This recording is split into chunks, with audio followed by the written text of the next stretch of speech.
주의 법을 즐거워하게 하소서. 말씀의 제목을 삼고 함께 은혜 받도록 하겠습니다.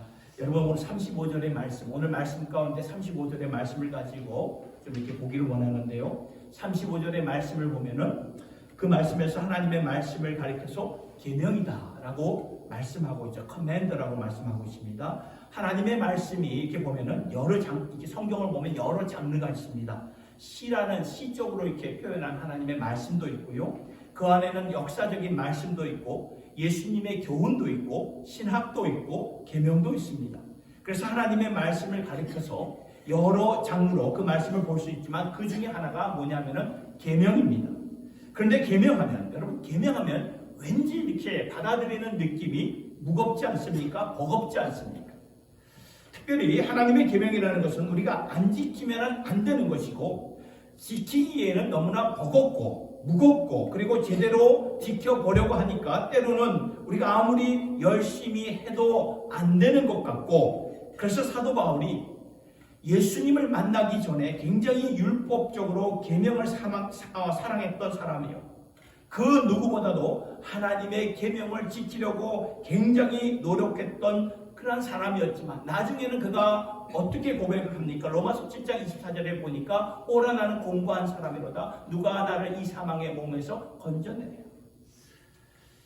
아무리 지키려고 해도 잘 안 되는, 그리고 하나님의 계명은 온전한 건데 그 온전한 기준에 내가 아무리 노력해도 미칠 수가 없는 자신의 모습을 보면서 오라 나는 공고한 사람이로다 라고 고백을 했던 것입니다. 그래서 이 계명이라는 것이 왠지 무겁습니다. 계명을 지킨다는 것이 버겁습니다. 그런데 오늘 시편 기자는 이 계명을 가리키는 이 말씀에서 내가 이 계명을 즐거워한다 라고 말씀하고 있어요. 이것이 오늘 우리가 주목하고 싶은 말씀이 되는 것입니다. 하나님의 계명을 즐거워한다. 계명이라는 것은 앞서 말씀드렸듯이 무거운 것이고 부담스럽고 하나님의 절대적인 그러한 기준인 것이고, 우리가 아무리 종교적으로 노력을 하고 율법적으로 아니면 도덕적으로 힘을 써도 다다를 수가 없는 것이 계명인데, 그래서 버거운 것이고 그래서 나를 이렇게 짓누르게 하는 것인데, 그런데 이 계명을 시편 기자는 즐거워한다. 이것이 키가 되는, 중심이 되는 말씀의 내용이 되는 것입니다. 여러분, 시편 119편의 말씀을 쭉 보면 하나님의 말씀에 대해서 얼마나 즐거워하는지, 얼마나 기뻐하는지 시편 기자는 그렇게 고백을 하고 있습니다. 16절의 말씀을 볼까요? 시편 119편 16절의 말씀 우리 같이 한번 읽어볼까요? 시작. 주의 율례들을 즐거워하며 주의 말씀을 잊지 아니하리이다. 주님의 율례, 전능자의 지침을 가리켜서 계명이라고 말할 수 있는데 이것을 내가 즐거워합니다. 그래서 주의 말씀을 잊지 아니할 것입니다. 즐거운 것을 우리의 마음에 품고 잊지 아니하듯이 주의 말씀, 그 계명이 그렇게 시편 기자는 설명을 하고 있는 것입니다. 103절의 말씀을 볼까요? 주의 말씀의 맛이 내게 어찌 그리 단지요 내 입의 꿀보다 더 다나이다. 어제 이 말씀을 묵상하면서 저녁 때 말씀을 다시 한번 보고 정리하면서 제가 이 말씀을 한번 그대로 한번 실현해 봤어요. 꿀을 가져다가 이렇게 해가지고 이제 먹어봤어요. 꿀을 먹어봤는데 와, 이거 어찌나 단지, 너무나 달더라고. 너무 달다. 그런데 성경은 꿀맛보다 더 단 하나님의 말씀이라고 할 때에 왜 이러한 표현을 했을까 생각해 볼 때, 그것은 우리가 하나님의 말씀에 백성들이 되느냐 안 되느냐, 주의 말씀 위에 굳게 서느냐 못 서느냐, 이것이 열쇠라는 것입니다. 우리가 이것을, 주의 말씀을 얼마나 즐거워하는가, 즐거워하지 못하는가. 여러분, 우리가 주위에서 이 예수를 안 믿는 자들, 불신자들과 그러니까 대화를 하다 보면, 그리고 전도를 할 때 종종 이런 말을 듣게 되죠. 교회 가면은 담배도 못 피고 술도 못 마시고 또 이렇게 헌금도 내야 되고 하라는 것이 너무나 많고 제지하는 것이 너무나 많아요. 도저히 저는 그래서 못 가겠습니다. 그런 것 때문에 버거워서 교회 가는 것이 참 부담스럽습니다. 모르겠어요. 그런 말들을 우리가 종종 듣지 않습니까? 보통 세상 사람들은 그렇게 생각합니다. 교회 가는 것이, 하나님을 믿는다는 것이, 하나님의 명을, 그 계명을 지킨다는 것이 이러한 것이고 제재가 있는 것이고, 세상 사람들은 그렇게 충분하게 그렇게 생각할 수가 있는데, 문제는 예수를 믿는 우리들도 그렇게 충분히 생각할 수 있다는 것입니다. 그런데 시편 기자는 오늘 말씀을 보니까 하나님의 말씀을 내가 사랑하나이다, 하나님의 말씀을 꿀보다 더 단 말씀으로 마음에 품고 있습니다 라고 고백을 하고 있는 것을 보게 됩니다. 그러면 우리가 하나님의 말씀을 그렇게 시편 기자처럼 그렇게 보고 있는 것이고, 하나님의 말씀을 이렇게 즐거워하며 기뻐하며 사랑하며 하나님의 계명을 사랑하면서 우리가 살아가고 있는 것인가요? 아니면 우리도 세상 사람들과 비슷한 생각을 하고 있는가? 무엇을 하고 무엇을 하지 말아야 되고 그런 식으로 하나님의 계명을 보고 계시나요? 규정 삼아서 종교 삼아서 보시나요? 아니면 하나님을 따르고 하나님의 말씀을 붙잡고 계명을 따르는 것이 사랑의 이슈로 보시고 계시나요? 여러분, 예수님이 이 세상에 오셨을 때 예수님 앞에서 그 수많은 사람들이 어떻게 갈라지던가, 말씀을 보니까 결국 사랑으로 갈라지는 것을 보게 되지 않습니까? 요한복음 3장 19절의 말씀을 보세요. 이 말씀을 보니까 그 정죄는 이것입니다. 곧 빛이 세상에 왔을 때 사람들이 자기 행위가 악함으로 빛보다 어둠을 더 사랑하는 것입니다. 보셨나요? 이 말씀을 볼 때 사랑의 이슈예요. 사랑의 이슈. 예수님이 하나님의 빛으로 이 세상에 오셨는데, 독생자 예수가 진리로 이 세상에 오셨는데 그 빛 앞에서 사람들이 어떻게 갈라지는가? 결국에는 자기가 사랑하는 것을 따라가면서 갈라진다는 거예요. 세상 사람들은 그 빛보다 어둠을 더 사랑했기 때문에 하나님의 진리보다 이 세상에서 주는 유혹들이 얼마나 많습니까? 그 유혹을 더 사랑했기에, 세상의 습관을 더 사랑했기에 그들은 하나님의 사랑을 배척하고 만 것입니다. 버린 것입니다. 그렇다면 하나님을 따르게 된 사람들, 예수를 따르는, 지금 우리가 예수를 따르는 주의 백성들, 우리들은 사랑으로 하나님이 나를 이렇게 사랑하시는구나, 하나님이 나를 이렇게 사랑하셔서 당신의 독생자를 이렇게 주신 것이고, 예수 그리스도를 통해서 비춰지고 있는 사랑 때문에 예수를 끝까지 따르든지, 아니면 예수님이 아무리 빛으로 오셨어도 세상이 더 사랑스러워서, 어둠이 더 사랑스러워서 세상에 남든지 결국에는 이렇게 사랑으로 갈라지게 된다는 그 말씀. 여러분, 그러니까 하나님의 말씀, 주님의 말씀을 믿고 따른다는 것이 다른 게 아니고 결국에는 사랑이라는 것이 사랑. 예수님도 모든 계명, 하나님의 모든 계명을 가르쳐서 한마디로 뭐라고 말씀하셨습니까? 사랑이다. 모든 계명의 핵심과 결론은 사랑이다. 마태복음 12장 30절의 말씀, 내 마음을 다하고 목숨을 다하고 뜻을 다하여 힘을 다하여 주 너의 하나님을 뭐하라고요? 사랑하라. 사랑하라. 하나님의 계명에 사랑이라는 것이 빠져버리면요, 굉장히 그 계명이 버거운 거가 되고 제재가 되고 나로 하여금 즐길 것을 못 즐기게 하고 두렵지만 안 따르면 안 될 것 같아가지고 버거운 짐이 되는 그러한 종교가 되든지, 아니면 주님의 사랑이 그 안에, 내 안에 있기 때문에 사랑을 향해서 내가 즐겁게 자원하는 마음으로, 기쁜 마음으로 달려가든지 둘 중에 하나가 된다는 것입니다. 그렇게 오늘 말씀을 보니까 이 계명을 즐거워해서, 계명을 사랑해서 그 계명에 내가 내 마음을 돌리고 그 계명으로 나아가게 해달라고 시편 기자는 이렇게 강구하고 있는 모습 보면서 참 새롭게 와닿게 되더라고요. 여러분, 우리가 그러면 이제 하나님의 말씀을 대강 알고 하나님의 말씀을 대충 붙들고 사는 크리스천이 되던가, 아니면 하나님의 말씀 위에 굳게 서가지고 말씀의 사람들로 승리하는가, 이 게임을, 영적인 게임을 바꾸는 것은 사랑이라는 거예요. 사랑. 내가 주님의 말씀을 사랑하는 것, 하나님을 사랑하듯이 그 하나님의 말씀을 사랑하는 것, 그리고 그 말씀 안에는 계명이 있습니다. 우리에게 주시고 지시하는 계명이 있는데 그 계명을 사랑하는 것. 그러면 이 시간에 제가 좀 묻도록 하겠습니다. 우리는 왜 주님의 계명까지도 사랑할 수 있는 것인가? 왜 하나님의 계명이 버겁지 않고 우리에게 즐거워하고 사랑할 수 있는 것이 되는 것일까? 시편 119편의 말씀을 쭉 묵상하면서 적어도 두 가지가 제 마음속에 큰 깨달음을 안겨주더라고요. 첫 번째는 주의 계명은 주의 신실하신 성품에서 비롯된 것이다 라는 것을 보게 됩니다. 주의 계명은 주의 성품에서, 주의 신실함에서, 주의 선하심에서 비롯된 것이라는 거예요. 계명을 여러분 그냥 추상적으로 주신 것이 아니라 당신의 그 심장을 찢어가지고 우리에게 주신 것이라는 것입니다.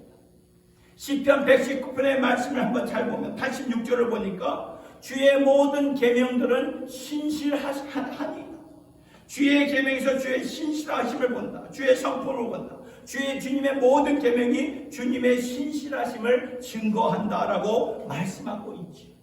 142절의 말씀을 보니까 주의 의는 영원한 의요 주의 율법은 진리로소이다. 주의 의는 영원한 하나님의 의로운 법에서 하나님의 영원하신 의로움이 비춰지고 있고 그래서 주의 계명은 나의 즐거움이 됩니다 라고 고백하고 있죠. 하나님의 의로운 모습이 비춰지고 있기 때문에 그래 그 계명이지. 172절의 말씀을 볼까요? 주의 모든 계명들이 의로움으로 내 혀가 주의 말씀을 노래하나이다. 여기서도 모든 주의 계명, 하나님의 계명 중에는 따르기가 힘들고 어려운 것이 없지 않아 있어요. 그러나 주의 모든 계명들은 하나님의 의로우심이 깃들어져 있는, 의로우심이 있고 선하심이 있는 모든 계명이다. 그래서 내가 그 계명들로 인해서 노래를 한다. 하나님의 계명들을 부르면서 보면서 노래를 한다는 것입니다. 여러분, 때로는 그 하나님의 그 말씀이 어려워요. 순종하기 어려운 말씀들이 있지 않습니까? 그러나 하나님의 말씀 안에는 하나님의 선하심과 신실하심이 있다는 것을 여러분 믿으시기를 바랍니다. 하나님의 모든 말씀, 내가 이해하기 힘드는 그러한 것이 있을지라도, 따르기가 때로는 어려울지라도 이러한 상황 가운데 하나님의 말씀을 따른다는 것은 믿음 없이는 안 될 때가 있습니다. 그러나 그럴 때에도 항상 하나님의 말씀은 의롭고 진리가 되시고 신실하시고 성실하시다. 하나님의 그 성품에서, 가슴에서, 심장에서 나온다는 것을 우리가 잊지 말고 그 말씀을 붙잡고 살 때 그 말씀을 통해서 우리에게 새로운 생명과 능력을 주시는 줄 여러분 믿으시기를 바랍니다. 자, 우리가 왜 하나님의 계명까지도 사랑할 수 있는 것일까요? 주의 신실하신 성품이 그 계명 안에서 비춰지고 있기 때문에, 하나님의 모든 계명이 그 성품에서 비롯된 것이기 때문에, 그래서 우리가 사랑할 수 있고 즐거워할 수 있고 기뻐할 수 있는 것이라는 것입니다. 또 한 가지를 보니까 주의 계명은 우리와 동행하시려고 주신 것이라는 거예요. 주의 계명은 우리와 동행하시려고 주신 것이라는 것을 말씀에서 볼 수가 있게 됩니다. 여러분, 우리가 잘 아는 시편 119편 105절의 말씀 우리 같이 한번 읽어볼까요? 시작! 주의 말씀은 내 길의 빛이니이다. 내 발의 등. 여러분, 우리가 이 세상에 살면서 얼마나 어두울 때가 많습니까? 얼마나 헤맬 때가 많습니까?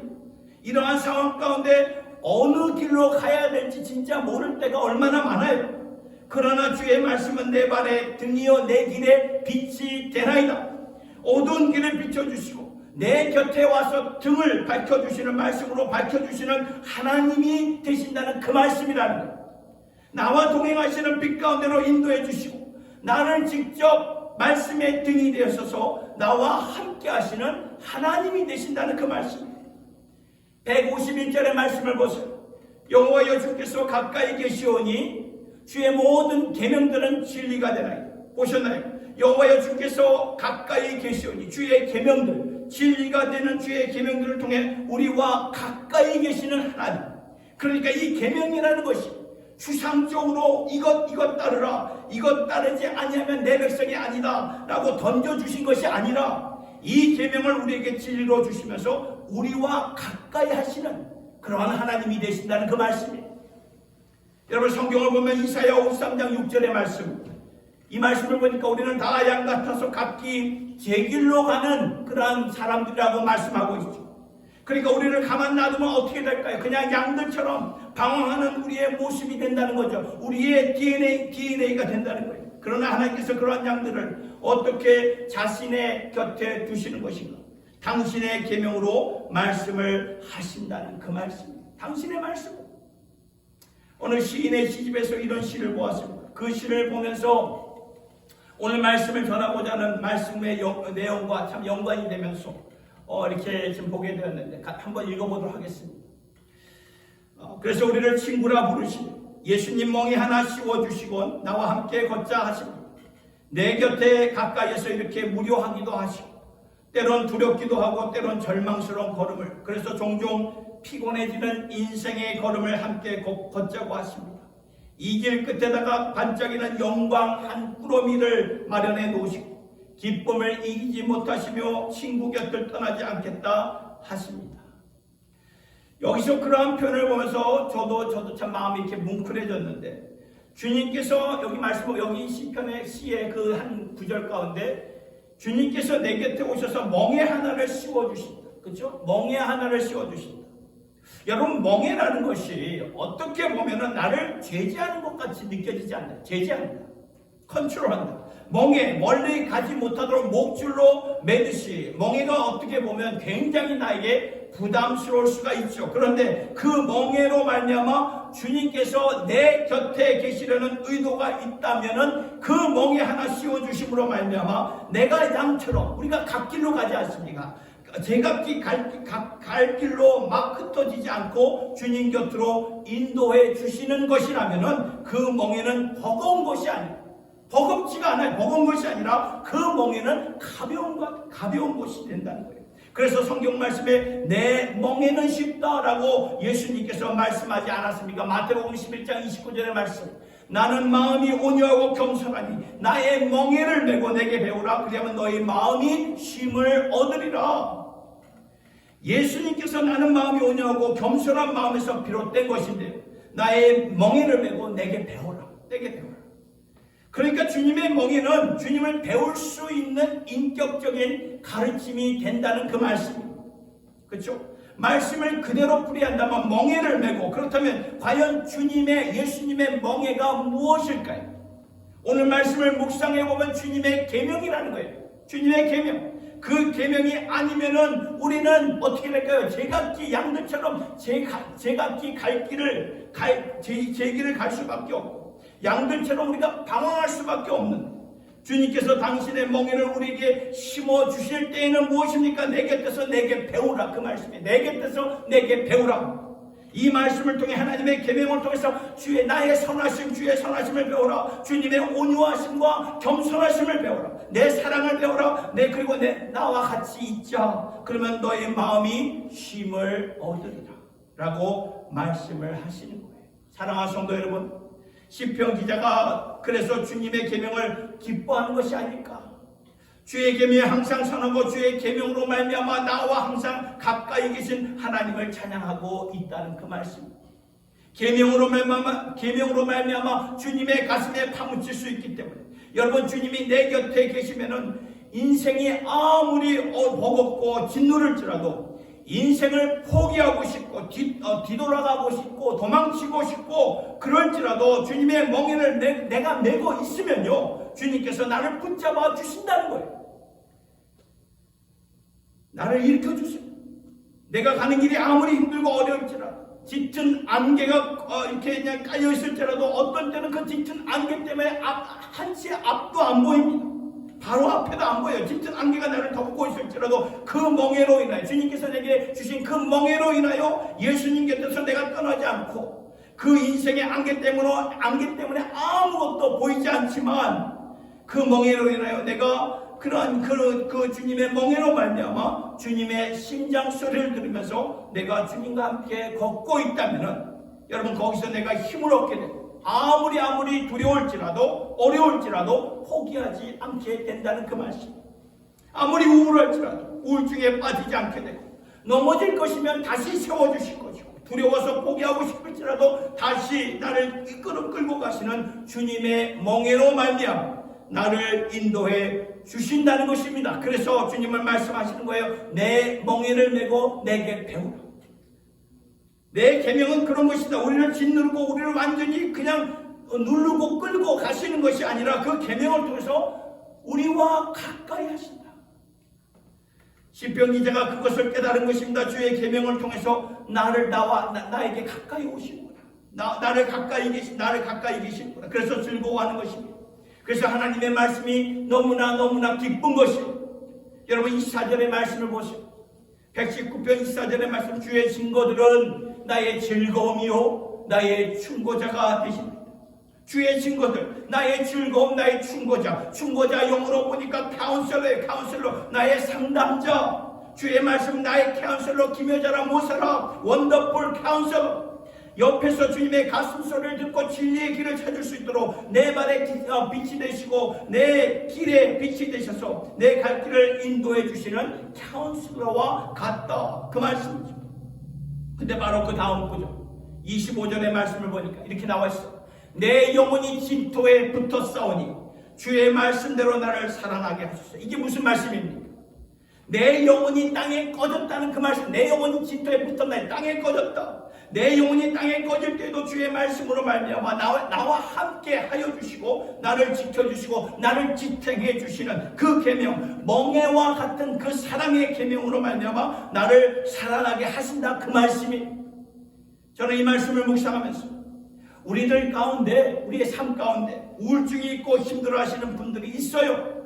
이것이 신체적으로 바뀌면서 그럴 수도 있고, 아니면 여러 가지 그 일상생활의 어려움 가운데, 어려운 상황 때문에 그럴 수도 있고, 아니면 영적으로 짓누를 수도 그럴 수도 있고, 여러 가지가 이유가 있는. 그래서 내 영혼이 진토에 꺼질 만한 때가 되어도 주의 말씀으로 말미암아 나를 살려주시는, 나에게 충고자가 되셔서 그 말씀을 가슴에 품고 있으면, 아니 내가 그 말씀을 들을 만한 기운이 없을지라도 당신의 멍에를 갖고 오셔서 주님의 가슴 소리를 듣게 하시기 때문에 그 말씀이 나로 하여금 그 진토에서 다시 일으켜 주셔서 살려주시는 하나님의 말씀이 되는 줄 여러분들 믿으시기를 바랍니다. 143절의 말씀을 볼까요? 환난과 우환이 내게 미쳤으나 주의 계명은 나의 즐거움이니이다. 환난과 우환, 너무나 많은 어려움, 내 마음이 속에서부터, 이 가슴 깊은 속에서부터 떨리고 있는 그러한 어려움이 내게 미쳤으나 주의 계명은 나의 즐거움이 됩니다. 여러분, 우리의 환경이 너무나 힘들고 나의 환경이 극복할 수 없는 그러한 처지, 그러한 상황이 되었을지라도 주의 계명은 나의 즐거움이 되어서 나의 힘이 된다는 그 말씀이 아닙니까? 여러분, 느헤미야의 말씀을 보니까 느헤미야 선지자가 백성들과 함께 다시 그 무너진 그 성벽을 재건하면서 성전에서 하나님의 말씀을, 그 두루마기를 발견하게 됩니다. 그 발견한 말씀을 회중들 앞에서 읽기 시작합니다. 그 말씀을 읽을 때 백성들은 엉엉 울기 시작합니다. 왜냐하면 그 말씀을 들으니까 한때는 화려하고 영광스러웠던 이스라엘의 역사가 생각이 나는 거죠. 지금은 그들이 바벨론이라는 나라에 추방당했다가 다시 와서 보니까 나라 전체가 그냥 다 쑥대밭이 됐어요. 황폐한 땅, 완전히 무너진 예루살렘 성을 보면서 지금 자신들의 모습을 보니까 너무나 애처로운 거예요. 그래서 막 울기 시작했던 거죠. 그때 느헤미야 선지자가 뭐라고 말했습니까? 울지 말라.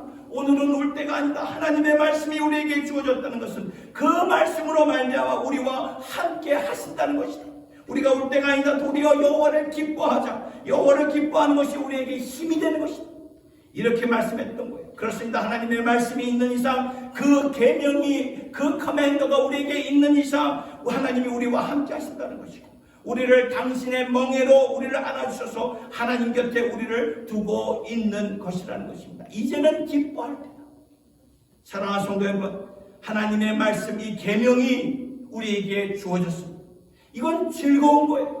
즐거운 것입니다. 이것은 기쁜 거예요. 왜냐하면 이 계명으로 말미암아 하나님의 선하신 모습이 축복이 되어서 우리에게 주시고자 하는 것이고, 이 계명은 추상적인 것이 아니라 하나님의 성품에서 비롯된 것이고, 그래서 계명 말씀을 볼 때마다 하나님의 그 선하심과 신실하심을 우리에게 주시고자 하는 것이고, 그리고 하나님의 계명 말씀은 그 사랑의 멍에와 같아서 그 말씀으로 말미암아 우리와 함께 동행하시려고 하시기 때문에 그 말씀이 우리 안에서 역사하시는 그 하나님의 말씀이 있는 한 우리는 하나님의 곁에서 떨어져 있는 그런 백성들이 아니라 하나님과 동행하는 자들로서 여호와를 기뻐하며 그 기쁨이 우리의 힘이 되는 줄 여러분 믿으시길 바랍니다. 주의 말씀으로 말미암아 기뻐하고 즐거워하는 여러분 모두가 되실 수 있기를 예수님의 이름으로 축원합니다. 기도하겠습니다. 하나님 아버지,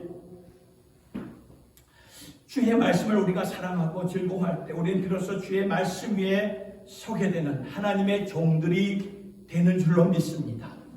우리 안에 주의 말씀을 기뻐하며 즐거워하는 심령을 허락하여 주시옵소서. 그리고 우리 안에 우울증과 두려움으로 힘들어하는 지체들을 위해서 기도합니다. 하나님 아버지, 내 영혼이 진토에 붙었사오나 주님 주의 말씀대로 나를 살려주실 줄로 믿습니다. 환난과 우환이 내게 미쳤으나 주의 계명은 나의 즐거움이 되어서 하나님의 능력이 되는 줄로 믿습니다.